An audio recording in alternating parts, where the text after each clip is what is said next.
Medicare. Health care for the aged, the disabled, and those with chronic renal disease. Medicaid. Medical assistance for needy Americans of all ages. Clinical Laboratory Improvement Program. Safe and accurate laboratory testing. State Children's Health Insurance Program. Health insurance for millions of uninsured children. Welcome to CMS and You. I am your host, Norma Harris. Each month we bring you up-to-date information from the Centers for Medicare and Medicaid Services. CMS is a federal agency that administers Medicare and oversees Medicaid, the Children's Health Insurance Program, and the new marketplace. May is the month we celebrate women and focus on their health. Mother's Day, National Women's Health Week, and even National Women's Checkup Day. But it was because of a Take Your Daughters and Sons to Work Day 1 April many years ago that I became aware of my friend and colleague Doreen Ramos's daughter's health issues. Today, Doreen will share the journey a mother and daughter are on, a daughter with Turner Syndrome, a disease that affects 1 in 2,000 females. We're also joined by Laura and Amanda Fasciano. When Amanda was diagnosed in 2008, Laura undertook the struggle to organize the first Turner Syndrome chapter in New Jersey, whose goal is to support research initiatives and develop educational programs that will increase professional awareness and enhance medical care for those affected by Turner Syndrome. As a result of her dogged determination in 1 short year, she incorporated the nonprofit Turner Syndrome Foundation and has worked unceasingly to mainstream this lifetime condition and improve quality of care outcomes for our daughters. Welcome to CMS and You, Doreen, Amanda, and Laura. Let me start with Laura.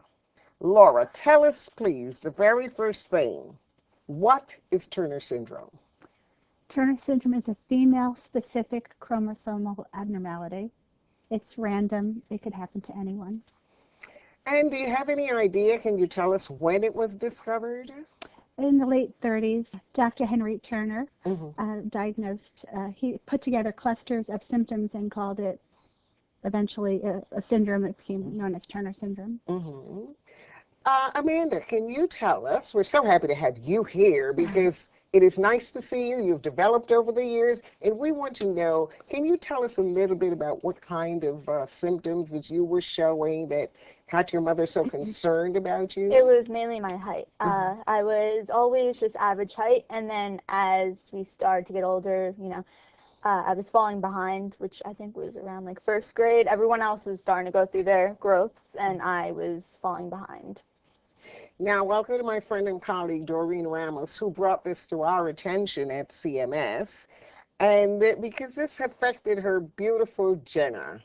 Tell me something and share with us, please, Doreen. What is it that led you to discover what was wrong with Jenna? Okay, when I would take her to a pediatrician, they kept telling me, well, you know, she's very short. I think you should take her to an endocrinologist and get her tested.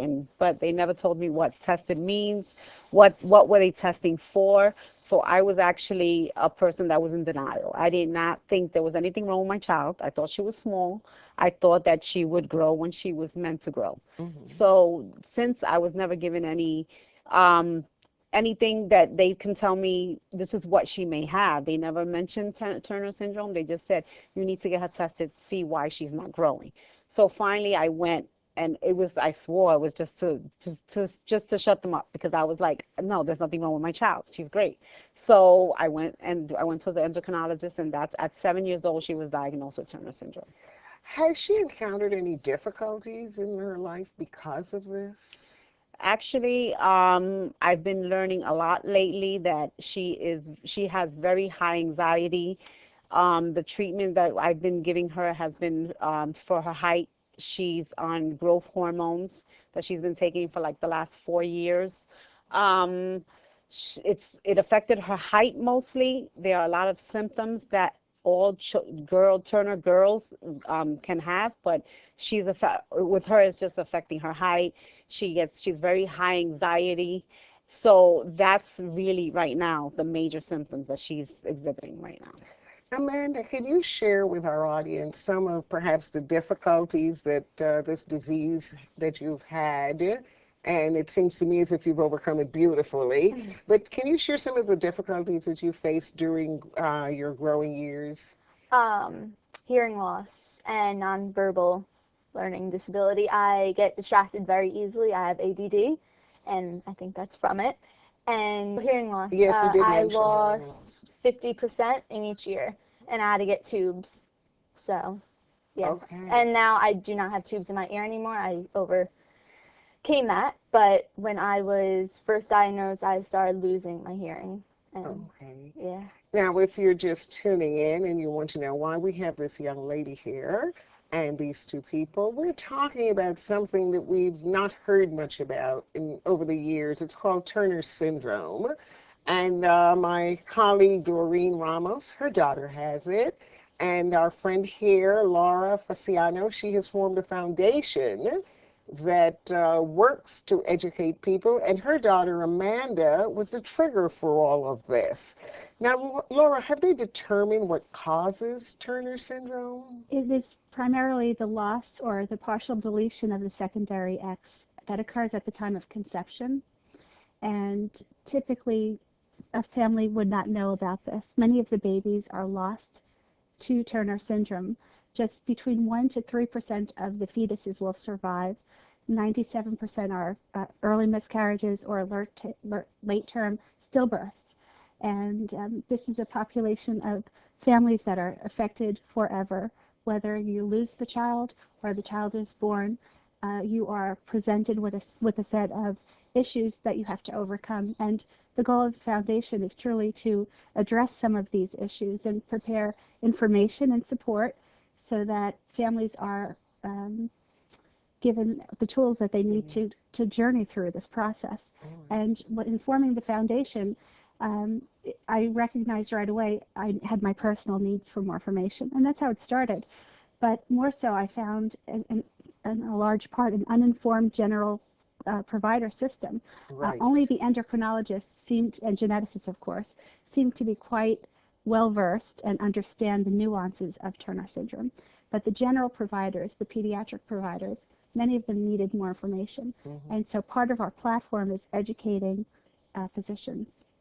You mentioned a little keyword there, geneticist. What role does family history play in Turner Syndrome? Well, interestingly, most of the women with Turner Syndrome are infertile. So typically, when a woman presents with Turner Syndrome, she doesn't reproduce or carry on. Things are changing rapidly in that space because of assisted reproductive technologies. But in the past, typically the cell line would end, and it is seen to be a non-familial genetic carry. But I have heard some cases where some relatives and families might have it. And there's just not enough information. Typically, we'll say it's a random mutation, it's spontaneous, it could happen to anyone of any ethnicity. We don't see clusters, it's worldwide. So this is very pervasive in women's health, and anyone of childbearing age should know about Turner Syndrome, and families who are parenting little girls especially should see and look at their height. And being a petite mom myself, it was easy to say, well, this child is petite, and boy, does she look like me. So I just figured that she's taking after my side of the family. But she was born a pound lighter than my other children. She was an inch smaller. She met the APGAR score of 8 out of 10, so she was normal.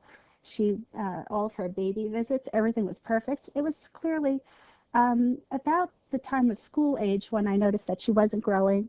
And one year specifically, I had bought her holiday pants. They were red velvet pants. I'll never forget this. And I had to hem them 6 inches. Oh, my. Being a petite person myself, I do hem my slacks. And I do remember as a child, I was never that small. And I started to, unlike your story, I had to really go after my pediatrician to ask, why isn't she growing? How much longer do we have to wait? And it was certainly in first grade when I insisted we need to be referred. Can someone just look at her to see if there's something that we need to treat and care for. Yes, I never heard of Turner syndrome at that time. As many of our viewers, they have not heard of Turner syndrome either, I can imagine, and that's why we want to talk about it. Again, I repeat, and I think it bears repeating, it affects approximately 1 in every 2,000 girls. And that's a very large number. I would like to ask you, though, maybe you can help us a little bit with, you mentioned a growth problem.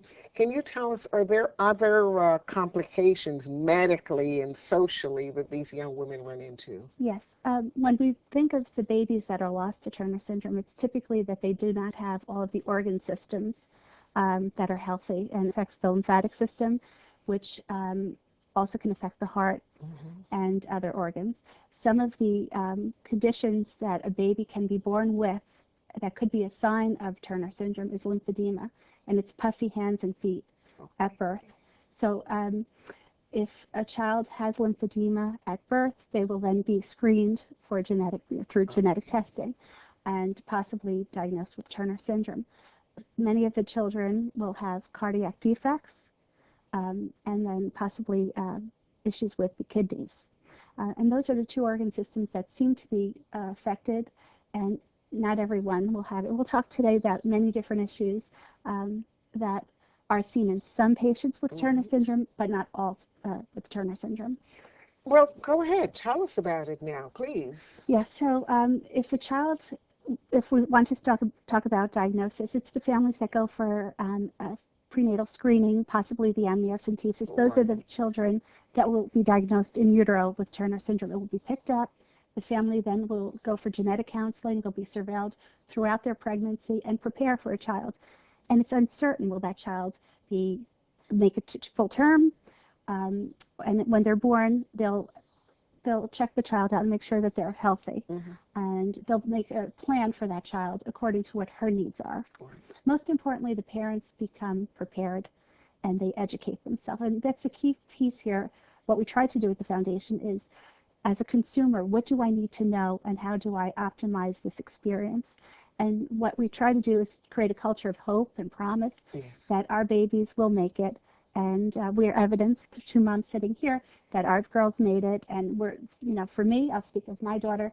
She's the light of my life, and she really has brought out, I would hope, a great side of bringing people together, community, and helping others. And in sharing our story, we're hoping that parents who are listening, or couples perhaps that are pregnant with children, know that where there is life, there's hope. And with good care, you can manage your health. So children that are born with a congenital heart defect will be seen by a cardiologist. They may require surgery to improve some of their blood flow vessel issues, their heart valve issues, and many go on and have it repaired, and they live a full and productive life. Same thing with kidney. There's doctors, they know how to care for and treat this. Turner syndrome, if survivable, is very treatable, and that is a message that I would like to share. And it does affect very much the endocrine system. So growth hormones to grow, most children will receive that. It's optional. Parents don't have to give it, but it can improve many issues. And I look at the autonomy. Our girls are going to grow up, and they will be able to have to care for themselves. And, we're in New York, so climb on a bus and carry the groceries up the stairs. So to be strong and powerful and independent, and that's what we hope for our girls. Typically around the age of 12, many of the girls will not express any signs of puberty. And so doctors may start hormone therapy, estrogen therapy, and typically it will be by way of a transdermal patch that is changed once a week. And through this process, a key relationship is being formed. There's a nucleus of support. Of course, it starts with the family. The family is going to be there talking with the daughter age appropriately about, receiving the injections and then transitioning puberty. And a lot of times the girls talk to the moms especially to say, my friends are developing. Am I going to develop too? And the part of this nucleus is the child with Turner syndrome, the parents, And certainly it's the medical care provider. Having a great relationship with the provider, having the doctor have a good relationship with the child, allowing the child to speak freely and openly with the provider. It allows for the child to own that they have this medical condition. It's something that they manage. It doesn't shape who they are. It will not limit them as long as they control their health and the way that they live their life. Wonderful. Amanda, I don't want to have you here and not hear from you. Tell us a little bit about your social life. How has it evolved in all of these years? It has evolved since I've been diagnosed. Our meetings, there's all Turner syndrome girls because the parents will bring their girls, and that is one of my favorite times because I get to see all the girls who were just diagnosed or who have been diagnosed and they're older than me, so then I get like advice from them. And especially with Doreen and her daughter, like we'll talk about it too. Like it's very nice to see other people with Turner syndrome and to just get to talk about it. So you feel like you're not like the only one. Like that definitely helped me when I was diagnosed because I was so young, so I felt like I was all by myself. And then when my mom started this, I got to see other people who had the same thing as me. So that definitely helps to have a group of friends that are just like you and then have other friends who don't have what you have. Yeah, but get to learn from your experiences also and understand that it is not. Did you have any, understand that it is really not a disability, it is something that you can work with and overcome. That's important. Two things I want you to talk about. Okay. This band you were in? Yes. Tell us about your band. It was a little band. My brother was in the older group. They have all different like age groups. And it was because of me that the teacher started the younger group. So I've been singing since I was very young. When I was a baby, my mom, we would always sing together to Frank Sinatra, you know, all that stuff. So I was always singing since I was younger, and I always had a voice. I think it was at one of my brother's rehearsals when he was at the teacher's garage, and the guy, his name's Sal, he's like, come over here, I want to hear you sing. And so then he's like, wow, you're great. And then he got a whole group together of all younger kids. And it definitely helped me express myself through getting diagnosed and all that stuff that helped me cope with it, to have like another place to go, to look forward to. I don't want everybody to think that life has always been rosy. You were talking, you also work on the other side to kind of prevent bullying or to address that issue. Would you tell us a little bit about it, please? I don't know. I can't really like Well, I can speak to that. Yeah. I can actually speak to that because I don't know if you were confused with that. Because my daughter actually is always getting bullied for being small. Oh. And she actually for being small, but then at the same time, also girls also have issues with their teeth. There's also an issue with their teeth. Yes. And so my daughter gets called a squirrel, and she cannot stand that. And I mean, she has an overbite, and it's around the time that I'm going to have to go get her braces, which is something that most young girls out of adolescence age go through. But because of her syndrome, I just found out at one of the workshops is that I have to be very careful because of they have high palates. Okay. So they have to, when they're fitted, they have to be fitted as a Turner syndrome girl. So they even the orthodontist has to know that they have Turner syndrome, so that she can be fitted the right way. Right. So when my daughter was being bullied in school, she actually went to the teacher, her homeroom teacher, and she said, I want to address the class. I want to talk to the class. And she stood up in front of everyone and she said, I'm being bullied. She didn't call them out by their name, but she said, I'm being bullied and I don't like it. And it's not fair. And, you know, no one likes to be bullied. And she actually just said that to everyone. And when I found out, I was like, and the thing is, I had to find out from one of her friends did she really say it, because I thought, you know, maybe she told me she was going to say it, but I wanted to like confirm it, and they were like, yeah, she actually did, and she got up in front of everyone and she told them that. And that answers my question, because I was going to ask you about how Jenna adapted socially. She just grabbed the bull by the horns and went after them. Yes, and that was all her idea, because we were talking about it, and I was telling her, fight back, you know, tell them something. My way is defense mechanism, and it's like, find one of their faults. That's typical. Find one of their faults. Tell them something. And one day she came in and told one of the little boys, well, I'm going to fix my teeth, and what's going to happen to you? You're still going to stay ignorant or something like that. Oh, my. And so she always had a way of coming back, but it's still she was doing that all along, but then all of a sudden one day she just came home devastated, crying, hysterical, and I'm like, what's wrong? Because she's never like that in that sense. I always tell her, I've always told her since young, I said, you need to develop a thick skin. There's always going to be children that no matter who you are, what you look like, big, small, it doesn't matter. They're always going to find something to bother you about. So you know what? I said sometimes you could turn it around. You can use humor to like deflect the situation, but she has always had this moral compass that, no, this is wrong, and why are they doing this? They should know better. And I said, not everyone's like you. And, the fact that when Amanda was saying about the band, my daughter also, she's in her church choir. She loves to sing, and she's having her first debut in a couple of weeks. She's going to be in her spring show singing. She's going to be Annie.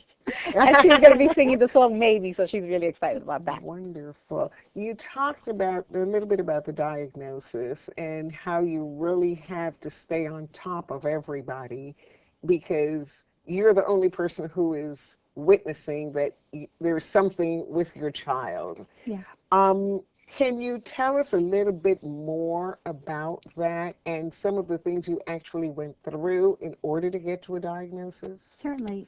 Diagnosis can happen at any time.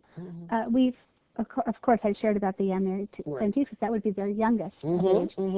But we have a film of someone who was in her 60s and was just diagnosed that has a very compromised health history and physical stature that is obvious that there's something.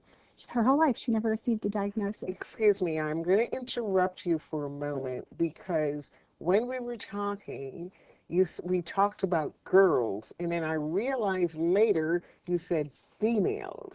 And this is the reason, because it can be diagnosed that late also. Absolutely. And, our children, our girls, they do grow up. Yes. And so we'd have to prepare for them and understand. But the difficulty with Turner syndrome is that the average age of diagnosis is mid-teens. Many times the girls are diagnosed later when our girls are all gifted verbally. We have a singer and a singer. They're very articulate, and it's a strong point in their personality. So when a girl is old enough, she'll ask her parents, I haven't started my menstruation, and eventually parents will listen, and because of that reason, in the older teenage years, they'll be taken for screening. And it's typically a karyotype blood test that will pick up if the young lady has Turner syndrome. Okay. Doreen, tell me something. What are some of the support systems that you have found to cope with this? And I'm saying cope in a broad sense because I know Jenna, and she is full of life. Well, when she was first diagnosed, the hardest part was when she was first diagnosed, when I first had to start administering the medication, I had to rely on my family because she's terrified of needles. So here it is, a child who's terrified of needles, and she's told you're going to have to get a shot every day for indefinite. There's no time limit. And she kept saying, what, how long? So every day I had to give her this medication, and I literally had to call on some of my family to hold her down for me. And that was not easy because nearby, so I had to rely on, a caregiver, which was a person that became a grandmother to her, and she would have to come and hold my child down while I administered the medication. So that was one support. Support was just family. As far as family goes, my family has been great. They've always been there to support me. But on the other side of it, she has a great endocrinologist. Her pediatrician, there's been a lot of turnaround, but the pediatrician she has now, they're all aware of it, and they make sure that they coordinate the care. So the endocrinologist, she's had to see a cardiologist, she's had to see an audiologist, there's, you run the gamut of all the specialists that they have to see.